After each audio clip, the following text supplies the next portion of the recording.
Ya, pemirsa, di Garut, Jawa Barat ada tindakan asusila yang dilakukan oleh seorang imam masjid kepada 13 anak di bawah umur dengan iming-iming memberikan sejumlah uang. Pelaku ini sudah ditahan, bahkan sudah ditetapkan sebagai tersangka. Tapi pertanyaan berikutnya, pemirsa, bagaimana nasib penanganan yang akan diberikan kepada anak-anak yang menjadi korban dari peristiwa ini? Kita akan bahas dan juga dalami bersama dengan narasumber yang sudah hadir di sebelah saya. Saya akan perkenalkan, ini ada Ibu Ai Maryati Soliha selaku Ketua KPAI. Selamat malam, Bu Ai. Malam, Mbak. Sehat, Bu Ai? Alhamdulillah. Alhamdulillah. Oke, selain Bu Ai juga kita sudah terhubung pemirsa bersama dengan AKP Joko Prihatin selaku Kasat Reskrim Polres Garut. Selamat malam, Pak Joko.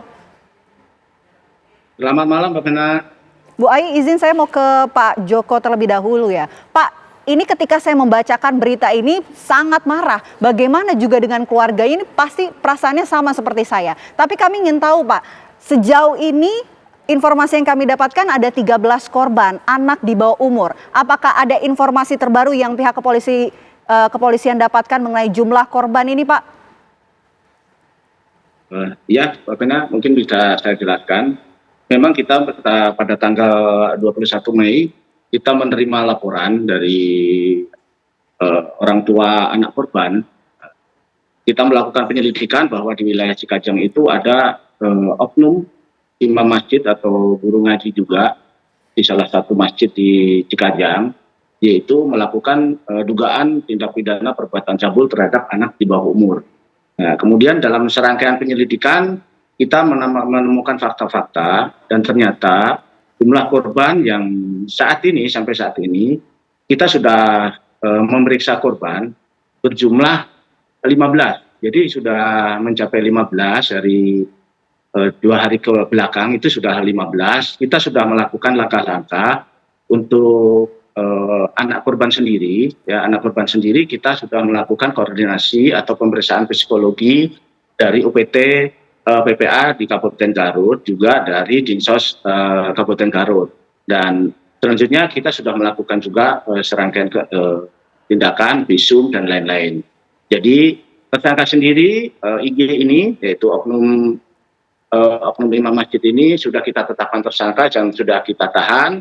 Dan kita masih menunggu apakah ada lagi korban-korban lain. Kita juga selain membuka posko juga kita mengimbau kepada masyarakat yang masih apabila ada yang masih merasa jadi korban, kita akan lindungi identitasnya untuk melaporkan ke posko kami di Polres Garut. Ini ya, Mbak. Oke, baik Pak. Informasi yang kami dapatkan, apa yang dilakukan oleh pelaku ini sudah dilakukan sejak tahun 2023. Usia dari korban ini rentangnya paling kecil nih usia berapa, Pak? Ya, Mbak, dari hasil pemeriksaan kami paling kecil yaitu umur 8 tahun dan paling yang dewasa itu umur 14 tahun. 15 tahun. Oke, sudah dari 2023, tapi kenapa baru terungkap sekarang? Adakah keterangan yang sudah kemudian didalami oleh pihak kepolisian kepada tetangga ataupun warga sekitar, Pak? Jadi gini, Mbak, kemungkinan dari ini terungkap dari salah satu korban yang bercerita kepada ibunya, dan ibunya merasa kaget, kemudian melaporkan, dan dari laporan pertama ini akhirnya muncullah ya korban-korban anak korban lain yang kemudian juga ikut melaporkan perbuatan oknum guru ngaji ataupun imam masjid tersebut, Mbak. Jadi terdorong oleh salah satu korban yang melaporkan, jadi yang lainnya ikut terpancing. Sehingga dari tahun 2023 itu sudah dilakukan, ada yang untuk anak ini ada yang dilakukan berulang kali. Salah satu atau beberapa anak korban ini dicabuli oleh pelaku ini ada yang berulang kali. Baik, saya mau ke KPAI kalau begitu, Bu Ai. Apakah sudah menurunkan tim untuk melakukan asistensi ke Garut, Jawa Barat? Koordinasinya kami melalui koordinasi di tingkat pusat dulu untuk bisa menggali lebih banyak informasi, dan tentu sesuai tadi yang disampaikan Pak Kasat bahwa ada kemungkinan korban bertambah. dari 13 yang kami terima, barusan kita dengar 15 dan itu juga masih kita buka ya, dan saya kira bukan menunggu tapi ada proses pengembangan ya. Nanti Pak Kasat dan teman-teman, saya kira penyidikan ini juga menggunakan pendekatan yang sudah ya sesuai dengan anak-anak ya, untuk mendengarkan lebih jauh, menggali, dan biasanya mereka memang saling membuka identitas, misalnya dia tahu ada temannya dan lain sebagainya. Itu yang paling kami sedang lakukan koordinasi lanjutan. Dan berikutnya betul, satu anak, satu layanan, satu penyembuhan. Mereka harus kembali pada kehidupannya yang sedang berjalan sesuai dengan tumbuh kembang, dan bagaimana mereka harus melakukan tindakan lagi secara wajar. Ini yang sedang kami dorong ya, dan beberapa tentu sudah di visum ya. Setelah itu pengobatan, pemulihan secara check up ya di dalam kesehatan, itu yang paling utama. Karena setiap anak kelihatannya beragam. Ada yang tingkat kekerasan seksualnya itu mungkin baru dimulai gitu ya, ada yang sudah pada level berkali-kali, betul tadi kata Pak Kasat, sehingga perhatian kami tentu pada hasil ya dari pemeriksaan dan kemudian ditindaklanjuti dengan pengobatan gitu. Selanjutnya tadi psikologi dan psikososial, karena kami melihat di usia apalagi yang disampaikan 8 tahun masih membutuhkan sekali peran keluarga di situ. Jadi apapun intervensi yang dilakukan dinas PPA maupun dinas sosial yang kami koordinasikan juga di tingkat pelaksana ya, baik itu pendamping yaitu Peksos, teman-teman yang bergerak di psikolog, ini yang harus diperhatikan adalah bagaimana mereka juga bisa terlindungi dari misalnya informasi di luaran menjadi bully ya, menjadi informasi yang liar, misalnya anak-anak ini kemudian dianggap sudah menjadi korban dan bahkan stigma-stigma buruk. Ini yang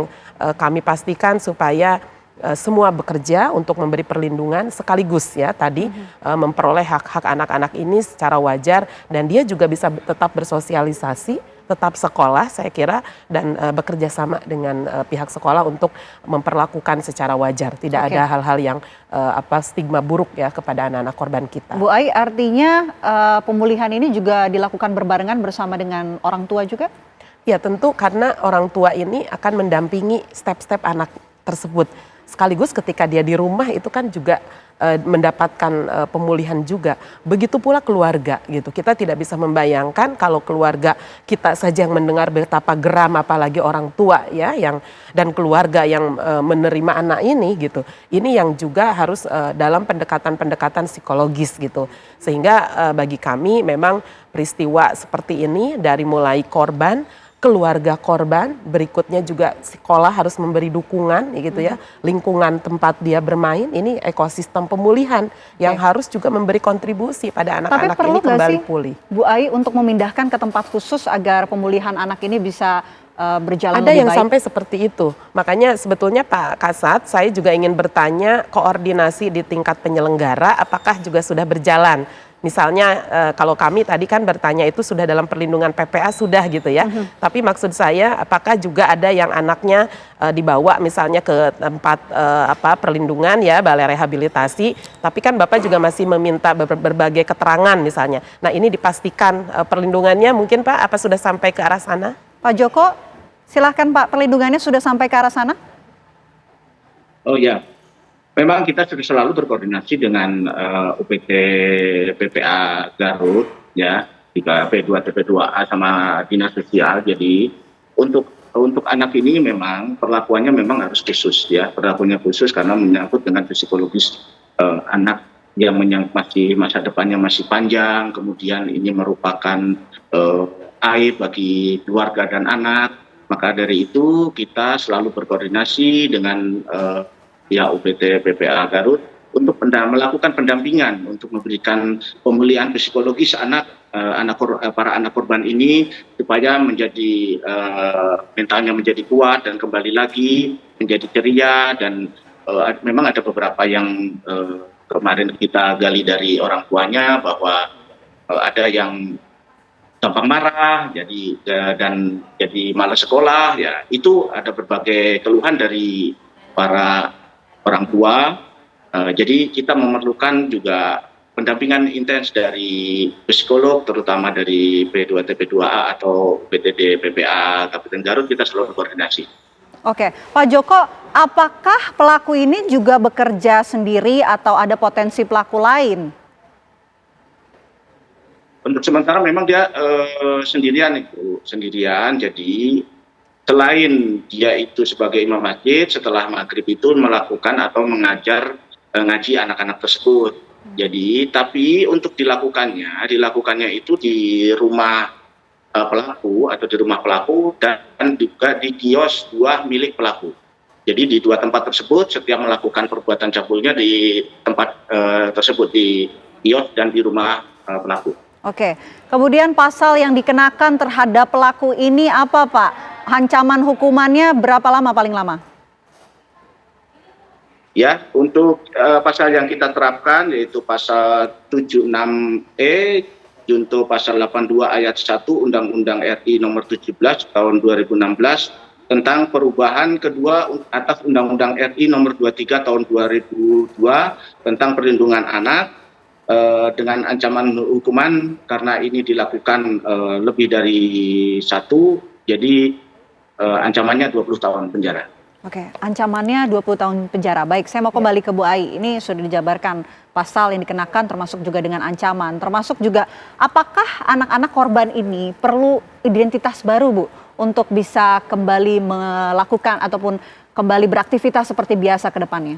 Ya, yang pertama tadi ancaman setuju ya, karena ada unsur bahwa dia menyalahgunakan relasi kuasa. Jadi itu Pak Kasat saya kira sudah tepat tadi, ancamannya juga lebih dari satu, dan mari kita identifikasi apakah ini juga ada yang sudah sampai luka ya, lukanya menderita sampai tingkat cacat misalnya dan lain sebagainya, luka berat dan lain-lain. Ini tentu juga akan mempertimbangkan hukuman yang paling berat. Jadi kita harus betul-betul memberi efek jera pada situasi ini. Itu yang pertama. Yang kedua tentu anak-anak kita yang tadi disampaikan ya, apakah perlu identitas, saya kira justru dengan perilaku kita yang memberi dukungan secara psikologis, tidak memberi stigma dan bahkan memberi perilaku wajar kepada anak-anak ini untuk tetap gitu ya sosialisasi, untuk tetap dia sekolah dan lain sebagainya, itu akan memberi dukungan secara mental. Tetapi kalau justru dia disembunyikan, tidak boleh keluar rumah, apalagi ganti nama, dipindahkan sekolah, ini diskriminasi baru. Nah, ini yang kami sebut dengan ekosistem yang memberi dukungan pada anak. Apakah ini mudah atau justru mempersulit? Ini akan relatif mudah apabila terjadi kerjasama. Oleh sebab itu, kami akan terus koordinasi juga bukan hanya dengan penyelenggara psikososial, tetapi juga dengan sekolah. Oh, mungkin untuk beberapa saat karena masih perlu keterangan apakah anak ini tidak sekolah dulu misalnya dalam waktu 2-3 hari, itu tidak jadi masalah. Selama anak-anak ini tetap justru dalam koridor pemulihan, penghormatan atas hak-haknya untuk tetap diberikan pendidikan dalam rangka pemeriksaan ini gitu ya, serta kita semua sama-sama bekerja untuk tanpa stigma. Nah, ini yang sangat penting karena kalau tanpa anak-anak ini kita bisa lihat tidak terungkap Mbak dari 2023. Kalau sudah ada satu ternyata yang akhirnya bercerita pada ibunya ya, kemudian dia menyebutkan nama kawan dan lain sebagainya. Justru disinilah rantai kekerasan sangat berpotensi bisa diputus, tetapi kembali bagaimana kita mampu memberikan psikologi, psikososial pada anak-anak, pemulihan ya, memberi rehabilitasi, ini juga yang akan menentukan. Sehingga berjalannya rehabilitasi justru kami merekomendasikan perlakukan dia secara wajar gitu. Hal-hal yang terbantu adalah tentu dengan tidak mengekspos ya, tidak menyebarluaskan identitas rumah, tempat tinggal, dan lain sebagainya. Tetapi kerjasama antar stakeholder, terutama ekosistem anak ini berada untuk memberi dukungan pada psikologisnya, itu yang paling utama hari ini dan menjadi unsur-unsur yang sangat penting kami awasi agar anak-anak bisa tumbuh kembang dengan optimal sambil menjalankan proses yang harus mereka alami ini. Oke, baik. Ya. Pendampingan dan juga pengawasannya akan terus dilakukan oleh KPAI. Terima kasih banyak Bu Ai atas waktunya di Apa Kabar Indonesia Malam. Terima kasih juga Pak Joko atas waktunya di Apa Kabar Indonesia Malam. Kita pantau dan mudah-mudahan ini tidak terjadi lagi ya Pak, khususnya di Garut maupun di Indonesia. Terima kasih Pak Kasat. Terima kasih. Ya pemirsa, kami jeda terlebih dahulu. Usai jeda kami akan hadirkan dialog berikutnya di Apa Kabar Indonesia Malam sesaat lagi. Tetaplah bersama kami.